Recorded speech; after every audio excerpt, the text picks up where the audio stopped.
자, 수출 실적 봐서는 경기가 많이 침체된 것 같은데 기업이 파산할까봐 결국 금리만 내리게 되면은 대출금리가 떨어지면서 다시 심리 자극 및 이자 부담 감소로 부동산이 올라갈 수 있는 건지 될 때가 있고 안 될 때가 있죠. 그리고 금리만으로 이야기하는 분들이 이런 주장인 것 같은데 문제는 금리 대비 어느 정도 집값 고점이 어느 정도 형성되는 부분입니다. 분명히. 그런데요. 자, 2018년 11월에 집값 하락이 시작됐죠. 이때 가격에 그러니까 집값 고점 금리는 1.75라고 보시면 됩니다. 물론 금리가 영향을 주죠. 그래서 그 기존 예전이랑은 좀 다른 게 금리 영향을 언제 더 크게 받았냐면요. 글로벌 금융위기 터진 이후에 금리 영향은 확실히 커졌습니다. 그러니까 개불도 모르는 인간들이 금리랑 집값은 관련이 없다. 그 전에 한번 봐봐라. 이런 이야기를 하는 게요. 그때는 전세자금 대출이 없었고 그래서 이번 문재인 정부 때 거품은요.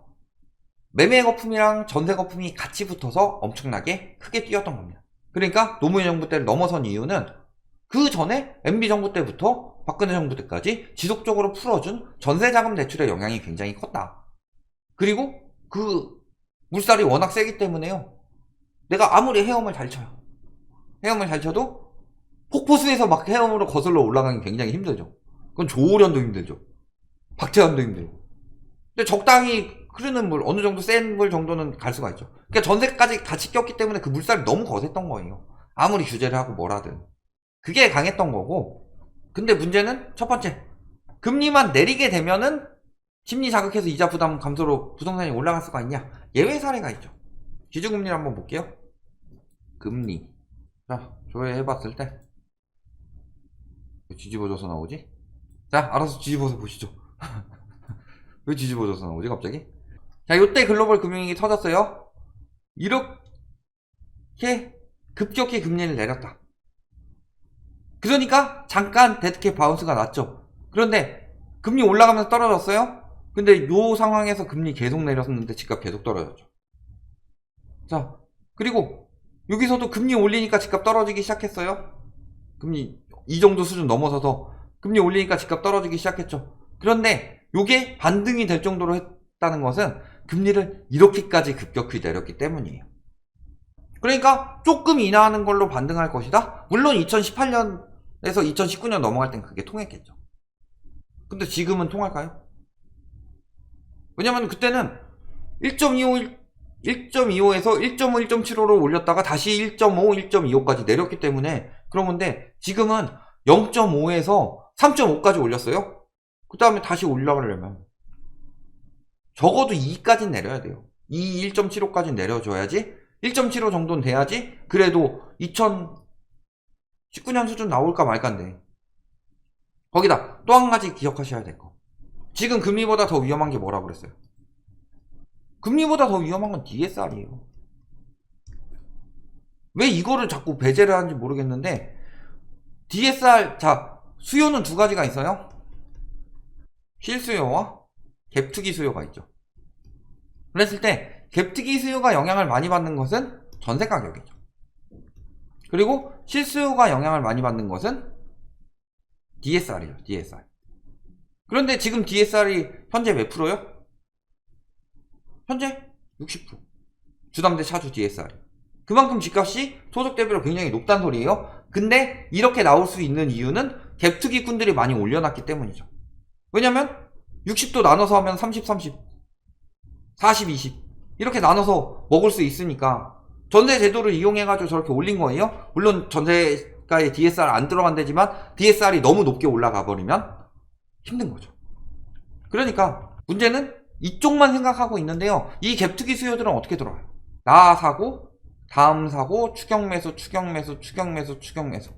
그러면은 전세 가격이 오르는 거 플러스 뭐가 돼야 돼요? 매매 가격이 오르는 거. 이게 받쳐줘야지 갭투기 수요들이 쭉 들어옵니다. 그랬을 때 전세 가격 같은 경우는 확실히 금리 영향을 받죠. 그럼 매매 가격은 누구 영향을 받을까요? 금리 영향도 받겠지만 실수요 영향을 많이 받죠. 왜냐면 나보다 더 큰 바보가 나와줘야 되는데 그거를 내 고점에서 받아줄 수요들은 실수요들이거든요. 멍청한 갭투기 아니면. 그런데 이 실수요들은 지금 뭐에 걸렸다? DSR에. 아, 금리 내리면 괜찮지 않을까요? 금리 0.5%일 때 DSR이 55%였어요. 왜? DSR에서 중요한 건 원금이에요. 이자, 처음부터 이자 많이 내요? 우리 표 보시면은 이자 내는 게요, 복리 계산하죠. 그래서 요거는 A, 네? 요런 거 배웠었죠. 요거 나눠가지고 더해가지고 나눠서 한 게 요거잖아요. 요거 뭐 이런 거 0부터 그래가지고 나눠서 계산된 거예요. 그러면요, 처음엔 이자 비중이 크죠. 그래서 간단하게 생각해보면 뭐예요? 내가 갚을 돈이 이만큼인데 이렇게 갚는 거예요. 이자, 원금. 그래서 처음에는 이자를 굉장히 많이 내요. 처음에는 이자를 많이 내는데 그것도, 지금 그림을 이렇게 그려서 그러지, 이렇게 되는 거예요 거의. 그러니까 결국 DSR에서 태반을 차지하는 건 원금이죠. 원금. 이자가 붙는 것보다 원금 비중이 더 크다. 그러면 원금이 더 커요? 그러면 결국에는 내가 소득 대비로 살 수 있는 건 이만큼이에요. 그런데 그 전에는 DSR이 아니라 LTV였죠. LTV니까 집값이 올라가면 대출을 더 내줘요. 그러니까 대출 많이 받아서 집을 산 거예요. 내 능력은 안 되지만. 왜? 내가 가지고 있다가 더 비싸게 팔면 되니까. 근데 더 비싸게 살 수요가 없어요. 왜냐면 DSR에 걸려서 집값이 아직도 3분의 1만큼의 거품이 쌓여 빠져야지 DSR 풀로 받아서 그 영끌로 살 수 있는 건데, 이번에 금리 낮췄다고 해서 집값이 막 올라가진 않았어요. 결국에는 특례 보금자리론이 DSR을 우회를 했기 때문에 2월에 거래량이 늘어나고 집값이 조금이나마 반등하는 모습을 보였던 거죠. 아니면 조금이라도 하락폭이 줄어드는 모습을 보였던 거죠. 그 DSR 우회해서 그래요. 지금 DSR의 위기를 아무도 경고하지 않고 있어요. 몇 분 제외하고 대부분은 다 금리만 이야기하고 있죠. 말 같지도 않은 소리예요. 금리 떨어지면, 자, 집값이 10억이에요 근데 사람들이 빌릴 수 있는 대출은 4억밖에 안 돼요. 금리 좀 떨어져서 내가 4억 2천까지 빌릴 수 있겠다, 4억 5천까지 빌릴 수 있겠다, 그래서 10억짜리 살 수 있어요 지금? 아니에요. 못 사요. 이런 거 생각하셔야 돼요. 그래서 첫 번째, 뭐 생활비 부담 커진 거 당연히 있고요. 그러니까 집값이 올라가는 것에는 여러 가지 요건이 있는데, 일단 소득이 증가하는 건 굉장히 긍정적인 이야기이죠. 그런데 지금 소득 1억 넘는 사람들은 얼마나 될까요? 그렇게 생각보다 많지 않아요.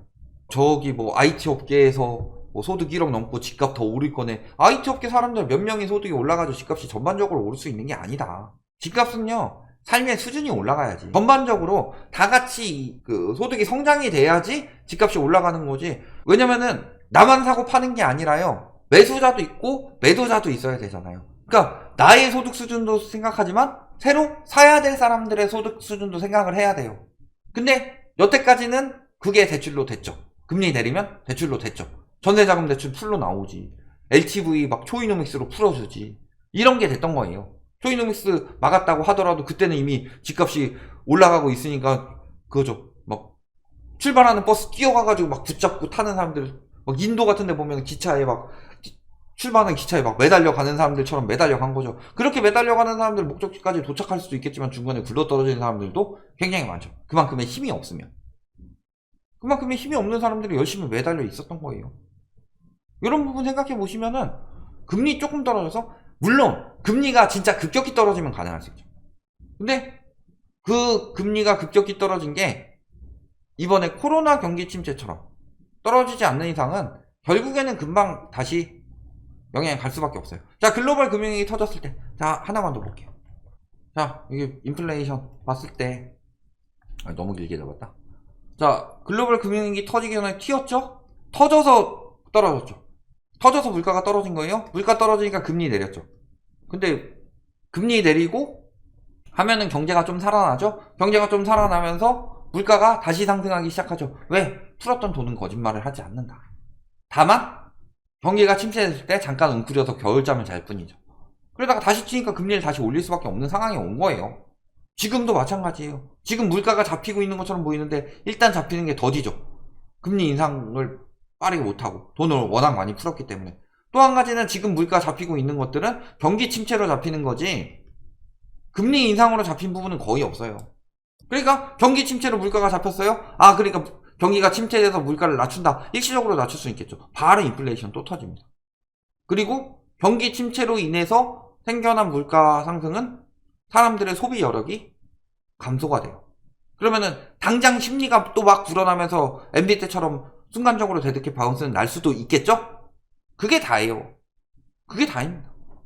왜냐면은 경기 침체가 불러오는 물가 인하는 크게 안 되고 인플레이션 다 잡고 나서도 경제가 튼튼한데 금리가 너무 부담이 돼서 성장에 방해가 된다 생겨나서 그 정도 인하가 돼야지 뭔가 영향을 주는 거지. 아니면은 진짜 급격한 인하. 이런 상황이 아니라면은 지금 인플레이션 심한데 금리 인하요? 인플레이션 잡힐 기미도 안 보이는데 금리 인하요? 요거는 위험지표예요. 위험지표. 그때 집값이 오른다고 말하는 사람들은 데드캣 바운스 하는 거 잡으라고 하는 사람들일 뿐이다.